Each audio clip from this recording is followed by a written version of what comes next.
네, 안녕하세요. 반갑습니다. 한국 생활, 특히 역사와 문화 도시 경주에서 생활이 슬레이시기도 하시고 할 건데, 낯선 법 제도로 인해서 어려움을 겪는 분들도 많이 있습니다. 그런데 법과 그 제도라는 것은 깊이 이해하면 한국 생활에 더 유익할 수 있습니다. 오늘은 그런 내용들을 한번 말씀드리려고 합니다. 가장 중요하고 기본적인 것은 바로 허가받은 체류 자격의 목적에 맞는 활동을 하는 것입니다. 예를 들어서 유학, D2 비자라고 하죠. 이 비자로 입국을 했다면 학업이 주된 활동이 되어야 하고, 비전문 취업, E9 비자라면 허가된 사업장에서 근로를 해야 됩니다. 만약 허가 범위를 벗어난 활동, 예를 들어서 불법 취업을 하게 되면 출입국 관리법 위반으로 처벌받거나 강제 퇴거 대상이 될 수밖에 없다. 그래서 이 부분은 각별하게 주의하셔야 된다. 이렇게 말씀드릴 수 있겠습니다. 의외로 많은 분들이 놓치시는 것이 바로 신고 의무인데요. 대표적인 것이 체류지 변경 신고입니다. 이사를 해서 거주지가 바뀌었다면 새로운 주소로 전입한 날로부터 15일 내에 새로운 체류지에 시, 군, 구청이나 읍면동사무소 혹은 관할, 출입국, 외국인 관서에 반드시 신고를 해야 됩니다.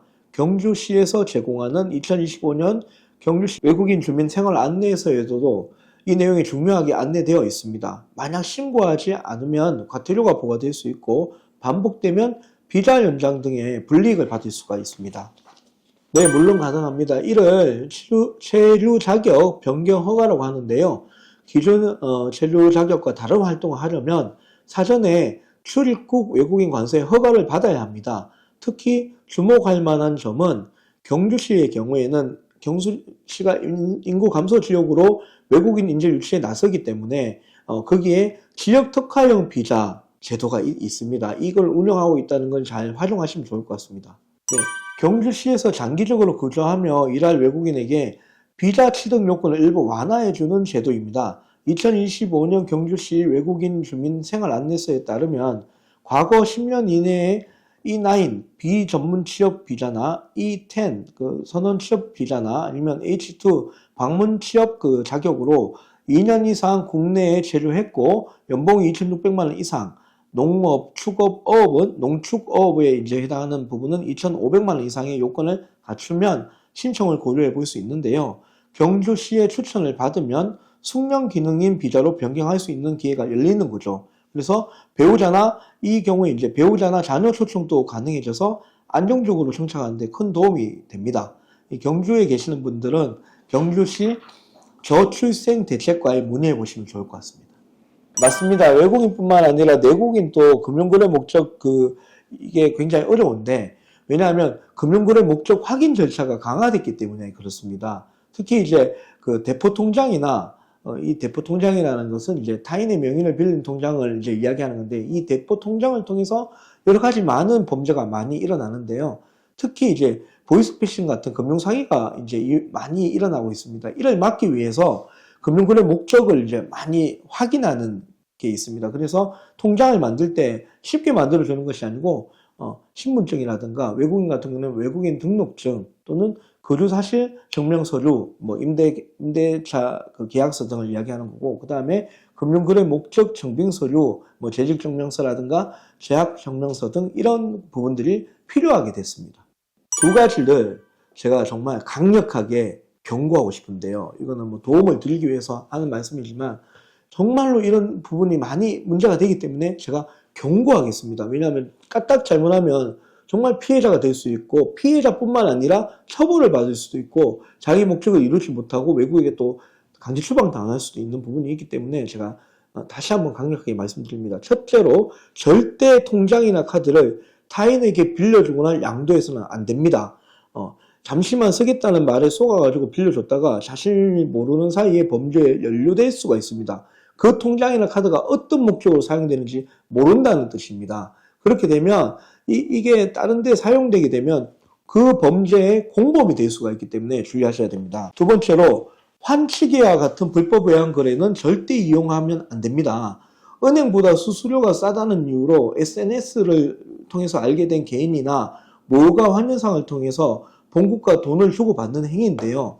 이런 부분에 대해서 주변의 사람들이 조금씩 이익을 보는 경우는 있을 수 있어요. 그런데 그 부분이 오래 가지 못합니다. 왜냐하면 대한민국은 이 환칙이나 이런 불법 외환 거래를 굉장히 엄격하게 다루고 있습니다. 그렇기 때문에 한두 번은 안 걸릴 수 있지만 장기적으로 봤을 때는 반드시 걸린다고 봐야 됩니다. 그래 이렇게 되면 이 문제가 굉장히 심각해지고, 또 환치기를 불법으로 해서 성공을 하고 안 하고가 문제가 아니라 환치기를 한다면서 여러 정보, 금융 정보나 이런 거를 주게 되면 이때도 그 범죄 집단들이 이것을 이용해서 대포 통장을 사용하게 하는 거하고 유사하게 해서 범죄의 수단으로 사용될 수가 있습니다. 그런 부분이 있기 때문에 본인도 모르는 사이에 범죄 집단의 공범이 되는 경우가 있기 때문에 이 부분 강력하게 권고드립니다. 첫 번째로 대포 통장 절대 사용하시면 안 되고, 두 번째로 불법 환치기 절대 하시면 안 됩니다.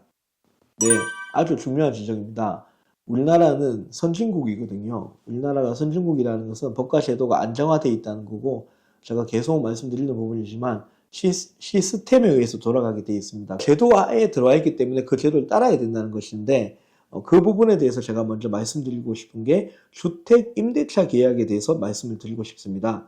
한국에서 집을 구할 때는 보통 보증금하고 월세를 내는 방식으로 계약을 하는데, 이때는 반드시 서면으로 종입니다. 서면으로 임대차 계약서를 작성해서 보증금액의 액수, 계약 기간, 월세 등을 명확하게 적어야 됩니다. 이때 이제 보증금이라는 건 월세보다는 상당히 많은 금액으로 보통 하는데, 이 보증금액은 나중에 뭐 월세를 내지 않았거나 아니면은 그 안에 있는 기물을 파손했을 때 이제 변상금을 보정하기 위한 보증금입니다. 근데 이 금액이 크고 나중에 아무 문제 없이 나갈 땐 돌려줘야 되는 금액이거든요. 그래서 이 소중한 보증금을 지키기 위한 안전장치가 필요합니다. 이사 후에 새로운 주소지에 행정복지센터 또는 주민센터에 신고하는 전입신고를 반드시 해야 되고, 계약서에 확정일자를 받아두는 것이 매우 중요합니다. 이 부분에 대해서 이게 뭔지 자꾸 이해하려고 하지 마시고 그냥 전입신고해야 되고 가서 확정일자 받아야 된다 하면 가면 다 알려줍니다. 그래서 이 두 가지를 하면 원래 집이, 우리가 임차한 집이 경매로 넘어간다 하더라도 다른 채권자보다 먼저 보증금을 받을 권리가 생깁니다. 그리고 또 하나, 만약 집주인과 분쟁이 생기면 또 소송 전에 주택임대차 분쟁조정위원회 이런 데가 있거든요. 그런데 신청을 해서 하다 보면 굳이 변호사를 찾지 않아도 저렴하게 또는 무료로도 문제가 해결될 수가 있기 때문에 이런 점도 참조하시기 바랍니다. 사회가 발달하면서 비대면 거래가 늘고 있고, 이 비대면 거래가 늘면서 내국인이든 외국인이든 가릴 것 없이 피해가 급증하고 있는데요. 가장 간단하게 말하면 이런 거죠. 돈을 보냈는데, 인터넷상으로 해서 돈을 보냈는데 물건을 안 주거나 아니면 보내왔는데 엉뚱한 물건을 보내는 경우가 전형적인 사기 수법입니다. 이를 예방하려면 가장 좋은 거는 사실 가급적 판매자를 직접 만나서 물건을 확인하고 돈을 지불하는 직거래를 이용하는 게 가장 좋겠죠. 또 만약에 부득이하게 택배 거래를 해야 한다면 각 거래 그 플랫폼에서 제공하는 안전결제 또는 에스크로우 서비스를 이용하는 게 좋습니다. 판매자가 또 시세보다 너무 저렴하게 가격을 제시하면서 개인 계좌로 현금 이체를 요구한다면 일단 사기를 한번 의심해 봐야 된다, 이렇게 말씀드릴 수 있겠습니다. 근데 이 경우가 사실 매우 많고 매우 안타까운 일입니다. 하지만 이제 분명히 아셔야 되는 것은 외국인 근로자도 대한민국 근로기준법의 보호를 받는 동등한 근로자라는 것입니다. 그래서 임금 체불이나 부당해고나 또는 산업체의 문제가 발생했을 때 혼자 끙끙 앓지 마시고 적극적으로 도움을 요청하셔야 됩니다. 그래서 도움을 요청할 수 있는 것은 경주시를 기준으로 한다면 외국 주민들을 위한 훌륭한 지원기관 센터가 많은데, 경주시 외국인 근로자 상담센터나 경주 이주노동자 센터 등이 있습니다. 그래서 바로 고용노동청으로 가기가 조금 그러시면 이런 센터에도 이제 이야기하시면 이곳에서는 노동, 법률, 의료 등 다양한 분야를 또 무료로 상담해 주기도 하고, 좀 전에 말씀드렸던 그 통번역 서비스 같은 것도 해주기도 하거든요. 그래서 여러 언어로 지원하기 때문에 쉽고 편리하게 도움을 받을 수가 있겠습니다. 한국에서 생활이 법률적으로 어렵고 복잡하게 느껴질 수 있습니다. 그러나 좀 전에 처음에 제가 말씀드렸다시피 법과 제도는 우리가 잘 이용하면 우리한테 굉장히 유리합니다.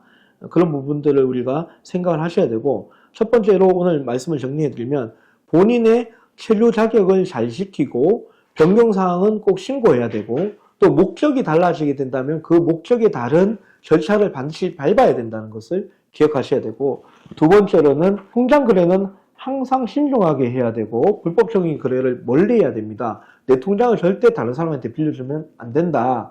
환칙이나 뭐 이런 부분들에 대해서도 조심을 하셔야 된다. 이렇게 말씀을 드릴 수가 있겠습니다. 세 번째로 부당한 일을 당했을 때는 참지 말고 지원기관에 용기를 내서 상담을 하시면 생각보다 굉장히 편리하게 도움을 받을 수 있다. 이 세 가지만 기억을 하셔도 많은 위험을 예방할 수가 있습니다. 이런 것들을 잘 참고하시고 잘 지켜서 경주에서 삶이 행복하고 안전하기를 진심으로 응원하겠습니다.